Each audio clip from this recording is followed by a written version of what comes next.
한 주 동안 도내에서 벌어진 뉴스의 뒷이야기를 짚어보는 뉴스애프터 서비스 시간입니다. 스튜디오에 홍수영 기자 나와 있습니다. 네, 홍수영 기자, 이번 주에는 어떤 소식 준비하셨나요? 네, 먼저 지난 13일 실시된 전국 동시 조합장 선거 이야기를 빼놓을 수 없을 것 같습니다. 강원도에서도 이번에 100명의 조합장이 새롭게 선출이 됐는데요. 관련 내용 먼저 확인하시죠. 강원 지역에서는 이번 투표를 통해 모두 100명의 조합장을 선출하게 됩니다. 도내 조합장에 도전장을 낸 후보자들은 모두 297명. 3대 1의 경쟁률을 보인 도내 조합장 선거의 투표는 순조롭게 진행됐습니다. 강원 지역은 모두 142곳의 투표소에서 투표가 진행됐습니다. 또 297명의 후보자 가운데 여성 후보도 1명이 있었습니다. 단독 출마로 무투표 당선된 후보자도 정선농협과 정선예미농협, 철원과 양양농협 등 13곳에 달하고 있습니다.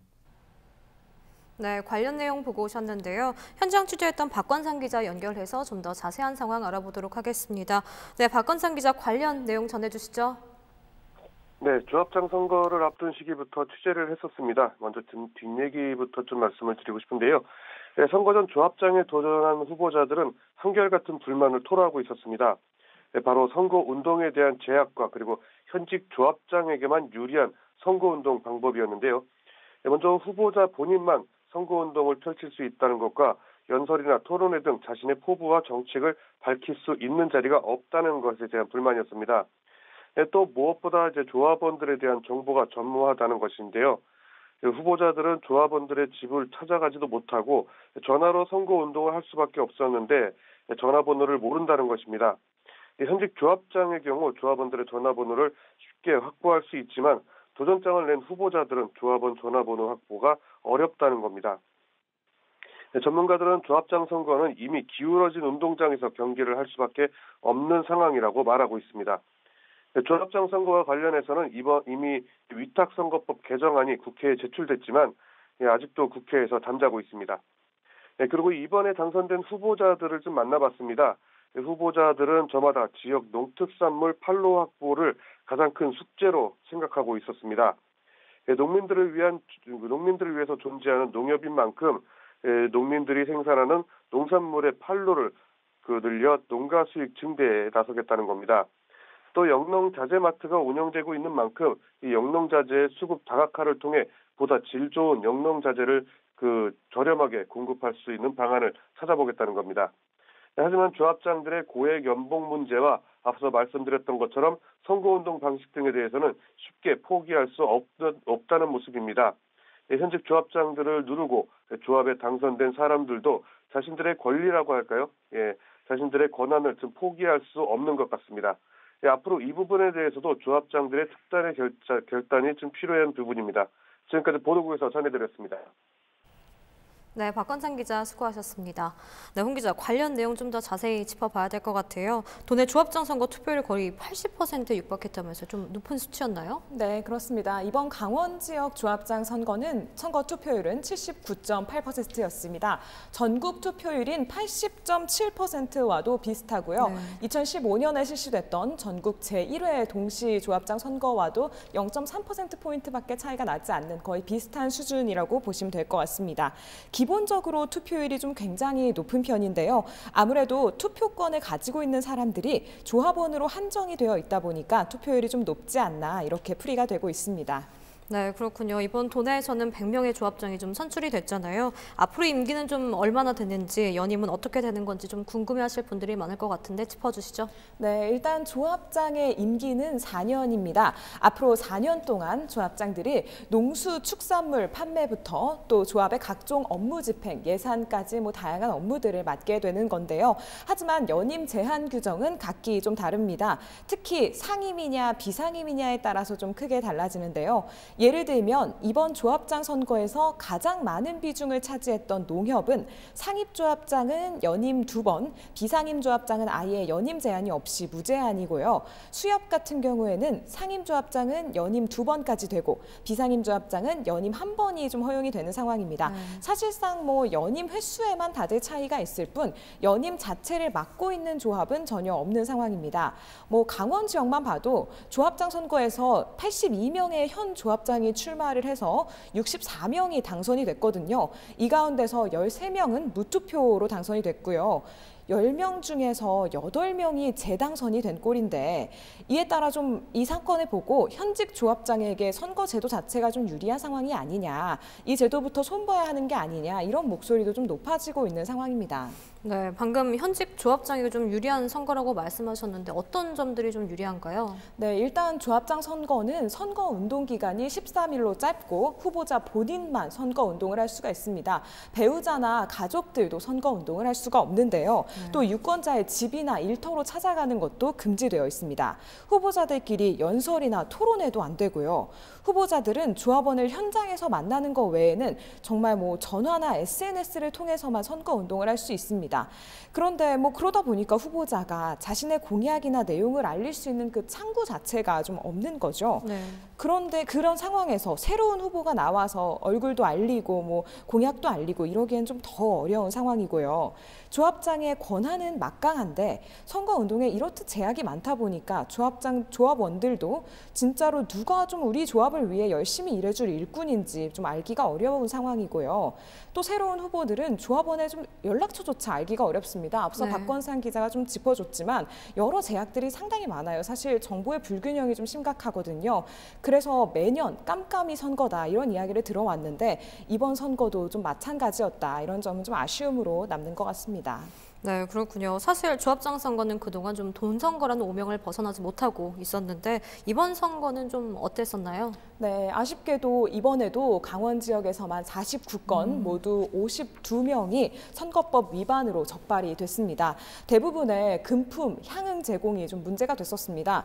아직도 돈 선거에 관행에서 벗어나지 못한 게 아니냐 이런 지적이 좀 잇따르고 있는데요. 경찰은 선거법 위반 공소시효가 6개월인 만큼 좀 당락을 떠나서 신속하게 수사를 진행하겠다라고 좀 밝힌 상황입니다. 네, 아직도 금품 제공이 계속해서 이렇게 문제가 되고 있는 것 같고 다음 선거에는 좀 더 투명하고 공정한 선거가 됐으면 하는 바람입니다.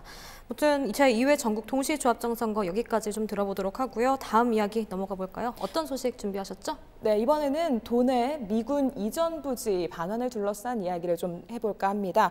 지금 도내에는 미군이 있다가 떠난 부지들이 많이 있는데요. 지난 12일에 저희 헬로티비 뉴스에서 좀 관련 내용들을 연이어서 좀 보도를 해드렸죠. 내용 먼저 확인하시겠습니다. 원주시 태장동에 위치한 미군 이전 부지 캠프롱.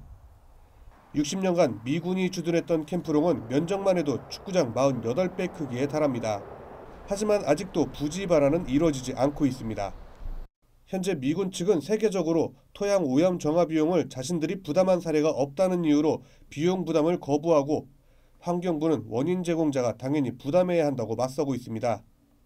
이런 상황에서 국방부는 이들의 협의 없이 부지 반환은 어렵다는 입장입니다. 사정이 이렇자 지역사회에서는 반발이 이어지고 있습니다. 더 큰 문제는 원주시가 부지 반환까지 추가적인 집가상승분을 또다시 부담해야 한다는 점입니다. 현재 원주시는 지난 2018년 집가상승분 예산 125억 원을 확보한 상태입니다. 하지만 부지 반환이 아직까지 불투명한 가운데 집가상승분은 계속해서 늘어갈 수밖에 없습니다. 민선 5기부터 현재인 민선 7기까지 춘천시장 선거마다 캠프 페이지 개발 방안은 단골 메뉴였고 취임과 함께 개발 방안은 재검토 대상이었습니다. 정권이 바뀔 때마다 계획이 다시 세워지면서 사업은 지연되고 있습니다. 춘천시는 올해부터 용도 변경을 시작으로 세부계획 수립 등 시민 복합공원 조성에 본격 나섰습니다. 시민의 품으로 돌아온 지 13년 만에 본격적인 개발이 시작된 춘천 캠프 페이지가 어떤 모습으로 태어날지 관심이 집중되고 있습니다.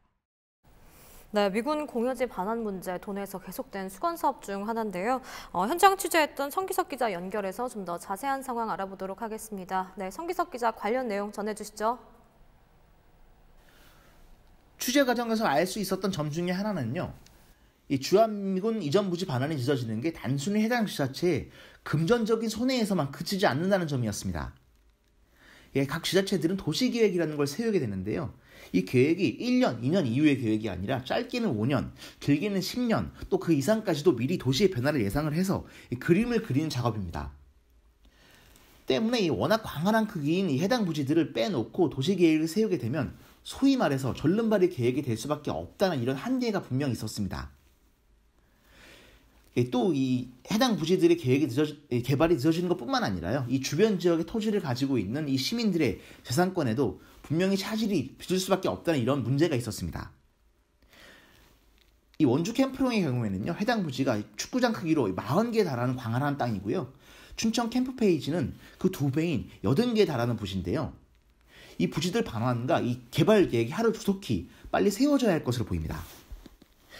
때문에 해당 지자체들은 좀 전략적인 사고를 할 필요가 있는데요.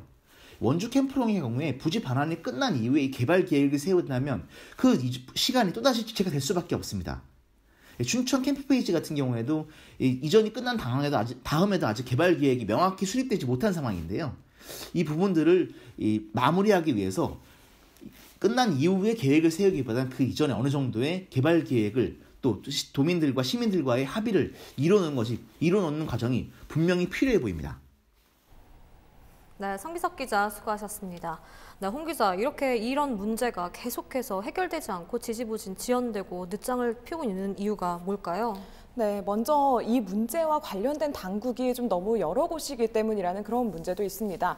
예를 들면은 국방부, 특히 미군이나 환경부 등 좀 그렇습니다. 반환을 위한 그 단계마다 거쳐야 하는 곳이 너무 많다 보니까 여기저기서 이제 브레이크가 걸리게 되는 겁니다.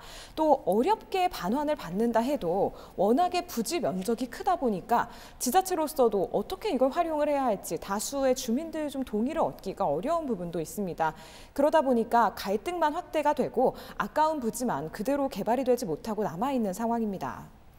네, 그렇군요. 사실 이렇게 피해가 주민들한테 고스란히 떠안게 되니까 주민들이 더 반발할 수밖에 없는 것 같은데 현 상황은 좀 어떻습니까? 네, 그렇습니다. 원주의 캠프롱 부지 같은 경우도 원래는 그 자리를 시민문화공원으로 조성을 하려고 했었거든요. 네. 그런데 이제 계속해서 시의 개발 계획도 늦어지고 있는 상황이고요. 그간에 안 그래도 군 부대가 주둔하면서 주변의 개발에 좀 차질을 받을 수밖에 없었는데 주민들의 불만이 계속해서 커지고 있는 상황입니다. 원주시가 부지 반환을 받기 위해서 환경부나 정부 부처를 방문한 것만 100회에 가깝다고 해요. 그런데도 좀 아직 해결이 안 되고 있는 상황이고요. 지금 앞선 보도에서 보셨지만 춘천시도 지금 축구장 82개, 정말 엄청난 규모의 땅이 활용이 되지 못하고 있거든요. 네. 그 규모의 땅을 원래는 전체 면적의 80%는 도시 숲으로, 나머지 면적은 좀 예술인 공방 등 창작 종업 지원센터를 만들어서 휴식과 문화생활을 기반으로 하는 공원으로 만들려고 했는데 그 계획을 발표한 게 2016년입니다. 몇 년이 지나도록 제자리였다가 이제 좀 사업이 시작되려나 이런 기대를 지금 가지고 있는 단계거든요. 아무래도 좀 주민들의 불만이 커질 수밖에 없는 그런 상황입니다. 네, 그렇다면 좀 남은 과제가 좀 많아 보이는데 어떤 노력들이 좀 필요해 보일까요? 네, 일단 원주시 같은 경우도 캠프롱 문제, 그 환경오염 주체가 누구냐를 두고 지금 계속해서 갈등을 빚고 있는 상황이잖아요. 좀 토지 문제 해결을 위해서도 조속하게 좀 협상이 마무리되는 게 필요할 것 같고요. 시에서도 협상의 결과가 나왔을 때 다음 단계에 대해서 좀 철저히 대비를 하고 있어야 할 필요성이 있어 보입니다. 또 앞으로도 부지 개발을 위해서 어떻게 지역 주민의 뜻을 모을 것이냐 이런 이야기를 나누는 절차도 좀 필요하다는 의견이 많은 상황입니다. 도심 속에 있는 넓은 부지인 만큼 많은 시민들이 공감할 수 있는 개발안이 좀 빨리 마련되는 게 첫 번째 과제다라고 볼 수 있을 것 같습니다. 네, 관련 문제가 좀 조속히 해결됐으면 하는 바람이고요. 저희도 계속해서 따라가 보도록 하겠습니다.